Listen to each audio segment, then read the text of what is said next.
Donc, moi, je mets ce comportez-vous comme des gens unis à lui, en relation avec lui, enracinez-vous en lui. C'est jamais moi, ça ne parle jamais que de moi.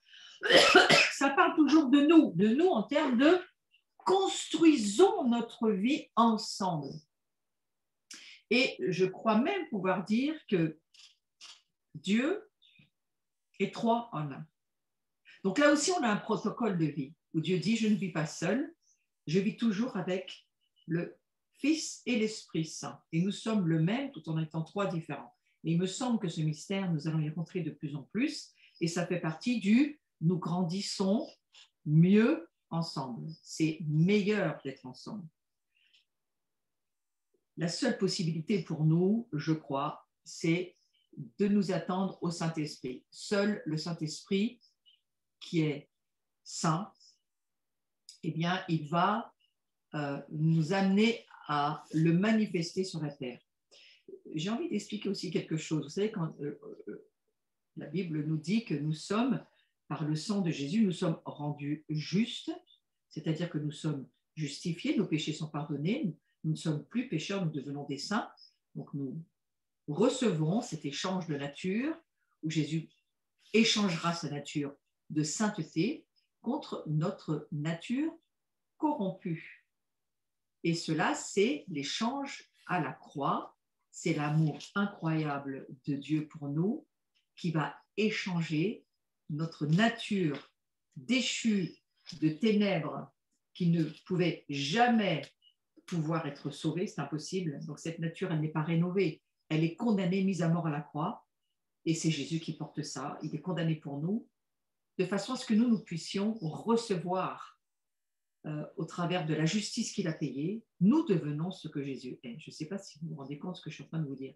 Nous devenons ce que Jésus est. Qui peut entendre une chose pareille? Et pourtant, c'est ce que la parole de Dieu dit. C'est déjà gros, hein? C'est déjà quelque chose d'énorme de se dire « Je suis ce que Jésus est », parce qu'il faut fermer nos yeux, nos oreilles, tout ce qui vient de la chair et qui voudrait nous faire croire le contraire, et simplement, métanoïa, changer notre façon de penser et décider de croire ce que Dieu dit, c'est-à-dire jusqu'à ce que j'arrive à le penser d'une façon normale et bien je vais le laisser prendre racine en moi. C'est pour ça qu'il est écrit « enracinez-vous en lui », c'est-à-dire laissez la pensée de Dieu, la parole de Dieu s'enraciner en vous de façon à ce que ça devienne une plantation, vous allez récolter des fruits et tout ça, c'est le travail de la parole de Dieu. Voilà.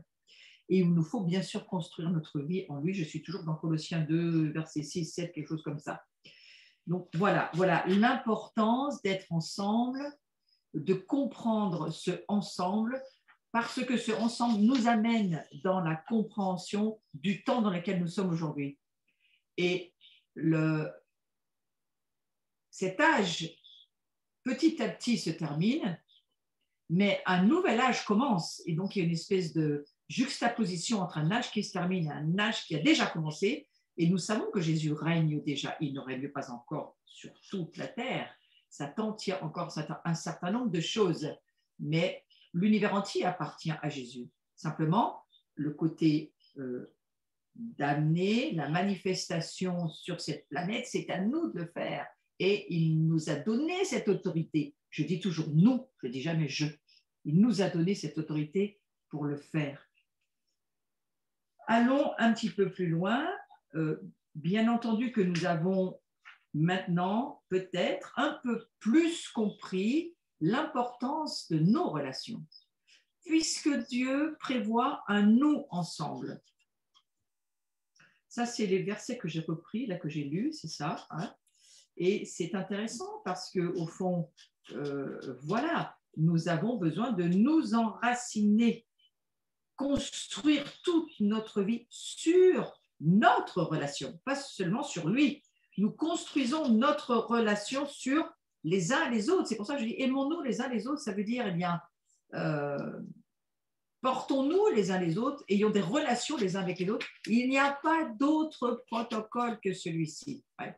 Et Jésus, lorsqu'il va mourir pour nous, c'est parce qu'il nous ouvre une grâce, des grâces, c'est-à-dire une capacité de remettre des relations avec les autres et de pouvoir le vivre. c'est vraiment important. Je vous promets que c'est important, croyez-moi. C'est pas pour rien que je reviens dessus. C'est quelque chose qu'il faut méditer, l'importance de nos relations. Et je redis, pas seulement dans notre communauté locale, quelle qu'elle soit, pas seulement avec nos quelques amis chrétiens. Non, il faut laisser l'Esprit Saint nous diriger sur des routes, et c'est des routes qui sont en train d'être réouvertes. Hein. La route d'Ésaïe 19, la route de la royauté, de la sainteté, toutes ces routes, aujourd'hui, vont s'ouvrir à nous.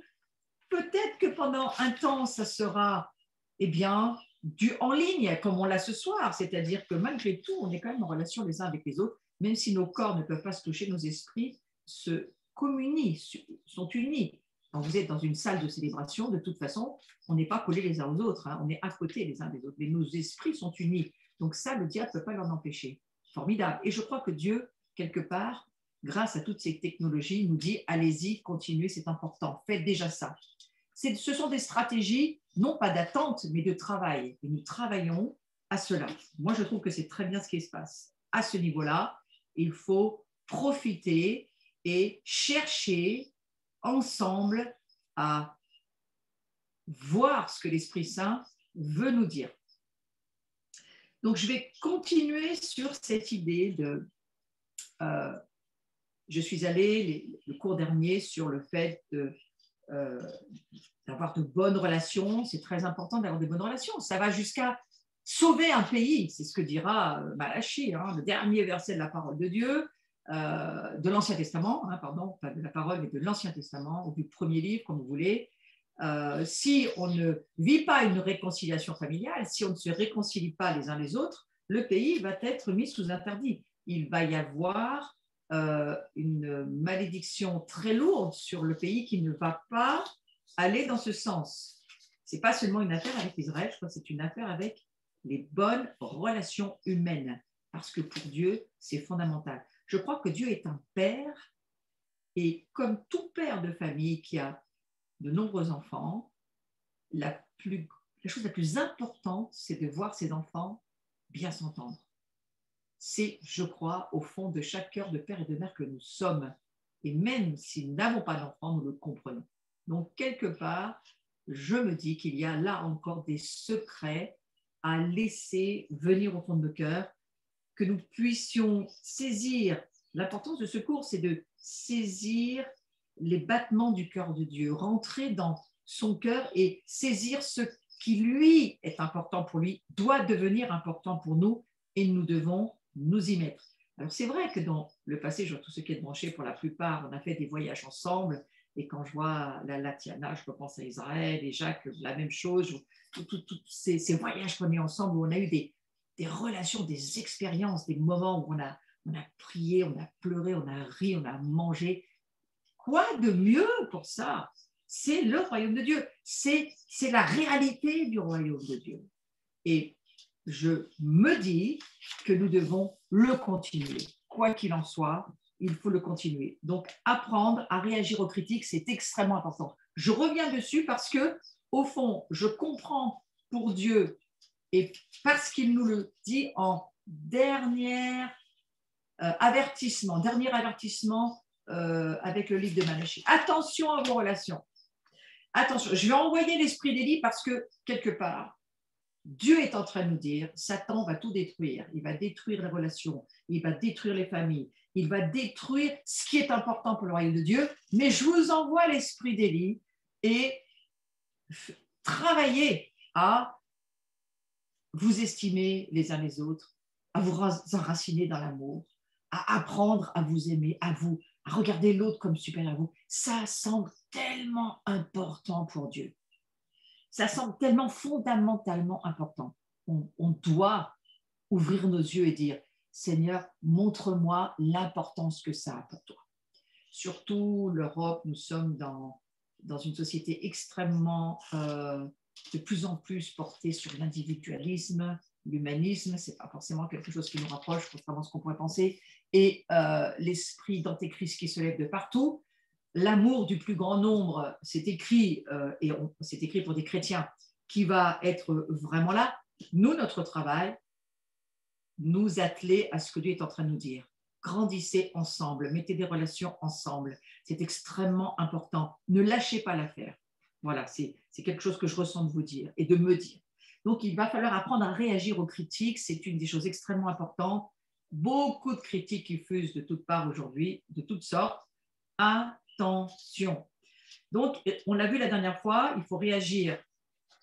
Comment réagir face aux critiques? Attention, il y a toujours ces trois possibilités. Je ne vais pas dessus, j'en ai déjà parlé, mais je les renomme simplement. Le fait de vaincre le système, de céder au système, ou bien de se rebeller contre le système. Ces trois façons de réagir, j'en ai beaucoup parlé. Eh bien, ce sont, je crois, des avertissements lourds pour lesquels il faut faire attention. Que je ne sois pas en train de vouloir vaincre le système, que je ne sois pas en train de vouloir céder au système, que je ne sois pas en train de me rebeller contre le système, surtout là, en ce moment, avec tout ce qu'on vit, tout ce qu'on entend. On passe, alors il faut vraiment fermer tous les médias, parce que sinon nos oreilles sont abruties par des bruits, par des sons qui ne sont vraiment pas intéressants pour nous, qui ne nous construisent pas, qui ne nous aident pas à avancer dans ce travail d'être un, d'être en amour les uns avec les autres, en amour avec Dieu, de comprendre l'importance d'être ensemble dans le cœur de Dieu. Alors, je voudrais aller plus particulièrement sur le fait de réagir à la critique et au rejet. C'est une toute petite partie de la fin de ce cours. Moi, ça m'a beaucoup aidé, ça m'aide toujours beaucoup, ça continue à m'aider, donc c'est pour ça que je vais vous le partager. C'est une clé, je crois que c'est comme un paramètre qu'il faut avoir dans sa boîte à outils et se dire que, eh bien, voilà, c'est la chose qui va être pour moi vraiment une grande aide. Donc, il y a deux raisons pour lesquelles nous ne devrions jamais réagir de manière défensive à l'évaluation critique et négative que le monde fait de nous. Voilà, il ne faut pas réagir à ce que le monde essaye de nous coller dessus. Et la première des choses, si nous avons tort, nous n'avons pas de défense. Et ça, c'est vraiment quelque chose, c'est un absolu, c'est une vérité absolue, il n'y a pas de justification. Je veux bien que tu me le relaisses un moment, s'il te plaît, c'est important que chacun puisse bien le relire, bien l'intégrer. Mais si nous avons tort, alors qu'est-ce que ça veut dire avoir tort? Eh bien, la vérité, c'est la parole de Dieu, n'est-ce pas? Donc, c'est la parole de Dieu qui va nous dire ça c'est juste, ça c'est pas juste. Et il n'y a pas de sujet d'interprétation. C'est si nous avons mal parlé contre quelqu'un, si nous avons crié sur quelqu'un, si nous avons jugé quelqu'un, on n'a pas le droit de le faire. Si nous avons condamné quelqu'un, on n'a pas le droit de le faire. Il y a beaucoup, beaucoup de choses à la parole de Dieu que nous n'avons aucun droit de faire. Aucun droit. Notre responsabilité, c'est de savoir et de l'appliquer. Donc, si nous avons tort, nous n'avons pas de défense. Si on nous critique pour avoir dit quelque chose qui ne convient pas, ou pour avoir fait quelque chose de mal et que les critiques sont valables, eh bien, on n'a pas de défense. C'est-à-dire qu'il va falloir tout simplement demander pardon et se repentir. Il n'y a pas de défense pour nous, pas d'auto-justification, rien pour essayer de rationaliser ou de chercher, ou pire mentir, pour essayer d'établir une vérité. Mais ça fait tellement partie de notre vie de tous les jours qu'il faut vraiment y réfléchir. C'est-à-dire que ce que Dieu nous demande, c'est de laisser notre caractère se faire. Et ça, c'est le travail qui nous rendra humbles. C'est de dire, eh bien là, je n'ai pas raison, là j'ai tort, et je le reconnais. Et voilà. Et c'est tout. Point, terminé. Demandez pardon à Dieu. Alors n'allez pas, vous avez pensé très mal sur quelqu'un, vous ne l'avez jamais dit, mais vous l'avez pensé très fort. Eh bien, parlez-en qu'à Dieu, n'allez pas en parler à la personne qui n'est pas au courant, qui n'a pas besoin de savoir ce que vous pensez d'elle, ça ne va pas l'aider elle non plus. Alors, il y a des choses, il faut aller simplement à Dieu et pas aller raconter toutes vos pensées. Moi, j'ai des personnes, il y a des années, qui sont venues me voir dans ce cas de figure-là, en venant me dire « Ah, mais tu sais, il y a des choses chez toi, j'aime pas, etc. » Blabla. Donc, elles vous détruisent complètement pendant 5 minutes. Et après, elles vous disent « Mais j'aurais pas dû le faire, je te demande pardon. » Ça aurait été aussi bien pour moi de ne pas le savoir, qu'elle en parle qu'à Dieu, c'était suffisant. Oui. Ça, attention, on a tendance à sourire, mais vous savez, les paroles, ça tue. Et après, il faut que nous, on s'en défasse de ça. Donc, les paroles prononcées contre nous, à part les condamner, on ne peut pas faire grand-chose. Mais je crois que si on a tort sur quelque chose, eh bien, on n'a pas de défense. Par contre, on doit simplement dire, tu as raison et j'ai tort. Point. Et je te donne pardon si ça t'a blessé. Voilà, ça c'est très simple. Ce sont pour avoir de bonnes relations, c'est simple. Si on n'est pas orgueilleux, ça se passe bien, ça devrait pouvoir être possible.